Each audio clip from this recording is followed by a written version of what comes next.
Quels sont les meilleurs canaux de vente? Est-ce qu'il y en a un qui fonctionne mieux ou qui est plus dans l'air du temps? Alors essayons de clarifier d'un point de vue méta, d'abord ce qu'on nomme ici canaux de vente, et puis ensuite essayons de simplifier. Quels sont les canaux de vente disponibles, qui te sont disponibles à toi aujourd'hui et à notre époque? Il y en a, j'en ai recensé 7, en tout cas 7 catégories de canaux de vente. Le premier, c'est la présence one-on-one dans le monde réel. Typiquement, c'est le rendez-vous d'affaires. J'ai rendez-vous avec un client, je vais soit dans son entreprise, ou bien je vais chez lui à la maison, ou bien il vient chez moi en cabinet, ou bien je suis en déplacement, en dîner d'affaires, etc. C'est la présence en one-on-one. On peut vendre dans une conversation avec une personne dans le monde réel. Premier canal, c'est mieux, hein, en français c'est mieux. Premier canal de vente. Deuxième, c'est la présence toujours dans le vrai monde, mais je suis seul et j'ai en face de moi plusieurs personnes. Ça peut être quelques personnes en mode atelier, ça peut être une foule en mode conférence. J'ai une foule ou un groupe de personnes, tout du moins en face de moi, et puis je vais pouvoir vendre, c'est-à-dire mettre devant leur regard ma proposition de valeur et les laisser acheter cette proposition si elle fait sens pour eux. Troisième canal de vente, c'est la visioconférence en one-on-one, typiquement le Zoom, le Skype, ou voilà le moment où on va s'asseoir avec un client potentiel. On est en vidéo, on est en audio, on a plusieurs sens qui sont stimulés, on voit la personne, mais on n'est pas en présence. Voilà, donc c'est un canal de vente qui est un petit peu plus lointain, qui crée un peu moins de relations et qui va du coup un peu moins bien convertir, hein.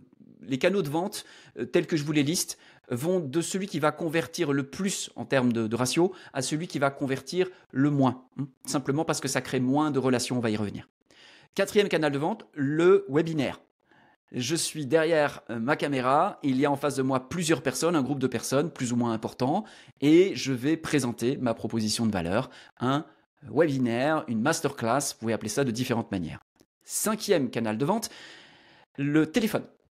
Je prends mon téléphone, on est dans le vrai monde, on est toujours en direct, j'appelle la personne, elle me répond, on a une conversation. Alors, on ne se voit pas, elle ne me voit pas, ça crée moins de relations, surtout si on ne se connaît pas au préalable. C'est donc moins convertissant, mais ce sera plus convertissant encore que le sixième canal de vente qui est typiquement la page de vente Internet en vidéo. On a une vidéo qu'on a filmée, qui est en rediffusion. Quand la personne arrive sur la page, elle n'est pas en relation dans la simultanéité avec nous. Elle arrive sur une page, elle nous voit, elle nous entend. Et puis si la proposition de valeur qu'on lui présente l'intéresse, elle l'achète. Et le septième et dernier canal de vente, c'est la page de vente écrite, texte. Là, on n'a que du texte. On n'a que des mots et des images. On ne voit pas un être humain qui bouge. On a juste du texte et puis, encore une fois, si la proposition de valeur nous parle, eh bien, on va pouvoir l'acheter. Les 7 canaux de vente, je les définirai en tout cas de cette manière-là. C'est important de comprendre ça. Pourquoi? Parce que c'est important de comprendre que tous les canaux de vente fonctionnent aujourd'hui. Tous. Tous ont des spécificités, ont une technicité particulière, il y a des fondamentaux qui sont valables pour les 7, mais il y a aussi des choses qui sont différentes. C'est sûr que entre avoir un déjeuner d'affaires et écrire une page de vente, ce sont des technicités complètement différentes qui vont faire appel à des savoirs, à des compétences et à une expérience différente. Donc il faut comprendre que tous les canaux de vente fonctionnent aujourd'hui. Après, la bonne question à se poser, c'est par rapport au client, à mon client pulsant, comme j'aime à l'appeler, au client que je vise, au client avec qui j'ai véritablement envie de rendre service et d'échanger de la valeur et de faire affaire. Quel est le canal par lequel il achète le type de produit et de service que je propose? Je répète la question parce que chaque mot est important. Quel est le canal par lequel il achète le type de service et de produit que je propose?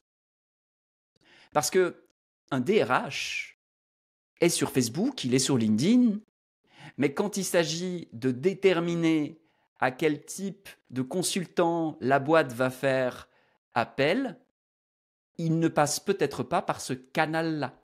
peut-être qu'il passe par un autre canal qui est la recommandation. Ou peut-être qu'il passe par un autre canal qui est, voilà, il y a un formulaire pour postuler, ou tout autre canal. Par où est-ce qu'il achète? On veut essayer de savoir ça le plus possible. Parce que ça va nous permettre de déterminer quel est le canal sur lequel je dois investir mon temps, mon énergie, mon attention pour développer de la compétence sur ce canal spécifique. Est-ce qu'on peut être multicanaux? Oui, absolument.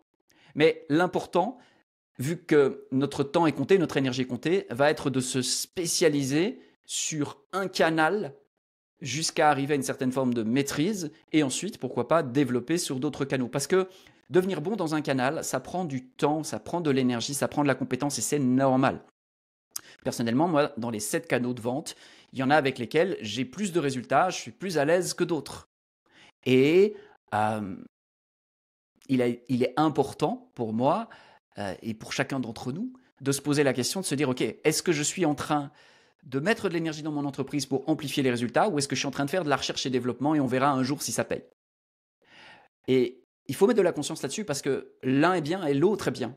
Mais ça dépend d'à quelle saison on se trouve dans notre entreprise. Si notre focus, c'est générer du chiffre d'affaires, on veut amplifier ce qui marche déjà. Si notre focus, c'est je veux développer d'autres canaux de vente pour pouvoir passer au niveau supérieur, ça va être intéressant à ce moment-là de faire de la recherche et développement. Donc, oui, il y a quand même quelques petits éléments qui nous permettent de déterminer les canaux qui fonctionnent le mieux. Alors, il y a plusieurs choses à comprendre. La première, c'est que les modes passent. Une stratégie de vente, elle, est constamment quelque chose d'absolument nécessaire à avoir, qu'on ait une petite activité ou une grosse entreprise. Une stratégie de vente, c'est un grand mot pour dire quelque chose d'extrêmement simple, c'est de continuer à se demander et à trouver des informations sur où sont nos clients et comment ils achètent. Je vais prendre un exemple. Quand moi j'étais plus jeune, c'était courant d'aller chez H&M, chez Zara, dans d'autres magasins. C'est comme ça qu'on achetait nos vêtements. Aujourd'hui, il y a énormément de ventes de vêtements qui se font en ligne et encore plus dans les jeunes générations, évidemment. Donc il faut comprendre que là, il y a eu un basculement du comportement d'achat de notre client visé.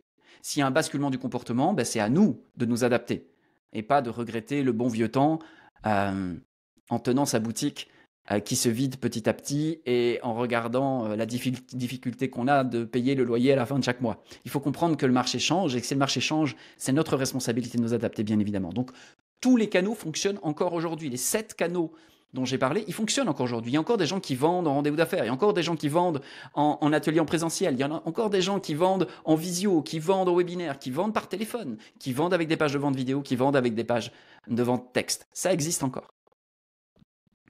Connaître votre marché et le comportement de vos clients, c'est ça qui va vous aider à définir sur quels canaux vous voulez investir et avec quelle priorité.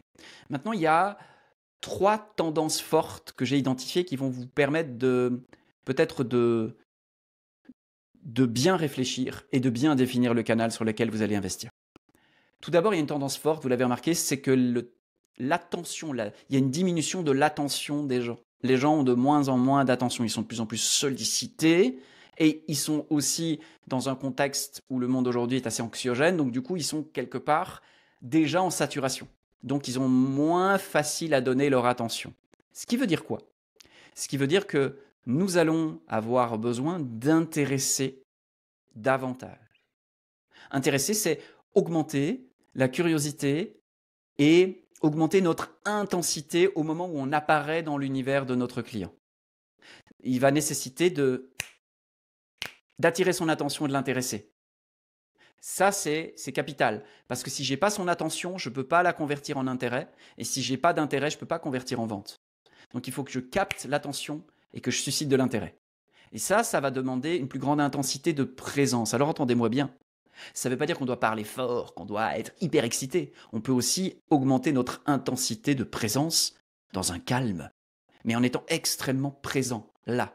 C'est ça le charisme. Le charisme, c'est amplifier sa présence pour que l'autre reçoive cette présence. Nous devons, si nous travaillons en ligne et en distance, augmenter, mais même dans la présence et dans la vie concrète, nous devons augmenter l'intensité pour susciter l'attention et l'intérêt. Et ensuite, comme l'attention est très volatile, nous voulons répondre le plus rapidement possible et de la manière la plus pertinente possible à la grande question « What's in it for me ?» Autrement dit, il y a quoi là-dedans pour moi en français? La personne que vous avez en face de vous, à partir du moment où vous prenez son attention, elle est en stress parce qu'elle n'a pas assez d'attention pour répondre à toutes les choses qui viennent lui demander de l'attention. Donc elle va très très vite identifier sur est-ce que je suis en train de bien investir mon attention là ou pas. Ça va nous amener à être plus pertinent, à nous obliger à être plus pertinent. On veut vraiment adresser la personne dans un problème chiant, un désir brûlant ou un besoin essentiel. On veut qu'elle entende le plus rapidement possible qu'on est en train de lui dire que son problème chiant qu'elle traîne depuis trop longtemps a une solution. On veut qu'elle entende que son désir brûlant, peut-être qu'elle n'ose pas s'avouer, c'est possible. Et elle va vouloir entendre que le besoin essentiel qu'elle a, il y a moyen d'y répondre de la manière la plus rapide, fluide et facile possible. Ça, là, si on prend ce temps de réflexion-là, quoi qu'on fasse, on va maximiser le canal de vente que l'on va utiliser. Vraiment, aujourd'hui, on est à une ère où on veut viser, allez, je m'autorise un néologisme, l'hypertinence. C'est-à-dire de bien connaître son avatar, de bien connaître la personne à qui on s'adresse. Et quand je dis bien connaître, dans mon cadre à moi, ça veut dire qu'elle est déjà à l'intérieur de nous, on l'aime profondément, on est déjà en train de chaque jour la bénir un petit peu, c'est-à-dire l'aimer profondément de tout notre être et lui souhaiter profondément un épanouissement. Et ouais, on veut vraiment, vraiment faire ça pour le connaître de l'intérieur. Pas seulement le connaître factuellement et intellectuellement, mais aussi le connaître subtilement, énergétiquement. C'est une première tendance forte, une diminution de l'attention. Ce qui veut dire que quel que soit le canal de vente que vous allez choisir, que ce soit en présence, en atelier, il faut garder ça à l'esprit. Parce que ça va nous demander de la créativité sur « Ok, ah oui, il ne faut pas que j'oublie d'attirer son attention et de l'intéresser, de créer du mystère, et ensuite derrière de très vite lui faire entendre qu'est-ce que j'ai pour lui. Qu'est-ce que j'ai pour lui? Pas qui je suis, pas qu'est-ce que je propose, pas de la philosophie, c'est qu'est-ce que j'ai pour lui. Et là, j'ai son attention. Et ensuite, eh bien, on peut aller plus en profondeur dans la conversation. Une autre tendance forte, c'est qu'il y a évidemment, vous l'avez vu, il y a ça s'amplifie, enfin, il y a une amplification de la vie en ligne, surtout chez les jeunes. Donc si on a une cible plus ou moins jeune, il faut évidemment savoir que les comportements ne sont pas les mêmes. Et donc du coup, plus on s'adresse à une cible jeune, plus le en ligne, être présent en ligne d'une manière qui va être appropriée pour cette audience-là, va être importante. Plus on s'adresse à des personnes qui ont passé 60 ans par exemple, moins ça va être absolument nécessaire d'être ultra présent en ligne, bien que c'est important de l'être également aujourd'hui. Mais je dirais qu'il y a quelque chose de générationnel là-dedans. Et une troisième tendance forte à garder à l'esprit, c'est que aujourd'hui, ce qu'on assiste vraiment en termes de tout ce que l'on va communiquer sur les réseaux et qui va être amené à vendre, soit on doit faire plus court, comme je le disais, plus pertinent, plus direct, tac, tac, tac, soit plus long. C'est-à-dire que, ou bien le comportement d'achat, c'est maximiser le temps. Donc, on veut faire aujourd'hui, on voit beaucoup, par exemple, des vidéos de vente qui durent... moi, j'ai connu les vidéos de vente qui duraient 35, 40, 50 minutes. Aujourd'hui, les vidéos de vente, on essaie de les réduire à 5, 6, 7 minutes maximum. Où on fait court, où on fait vraiment long. C'est-à-dire qu'on prend le temps. Et pour certaines choses, surtout pour des achats conséquents, le fait de prendre le temps, en fait, c'est ce qui fait que on va créer le climat de confiance dont la personne a besoin pour s'engager. Donc évidemment, plus l'achat va être conséquent, plus on veut développer un espace où les gens ont le temps, où on les accompagne à leur rythme. Parce que si on veut trop les booster, ils vont à un moment donné, le rationnel va reprendre le dessus et ils vont juste s'enfuir. Simplement pas parce que le produit n'est pas bon, pas parce qu'il n'est pas utile, pas parce qu'ils auraient fait une bonne affaire, juste parce qu'à un moment donné, ça devient trop de stress de trancher la question. Et du coup, ils préféreront esquiver la solution.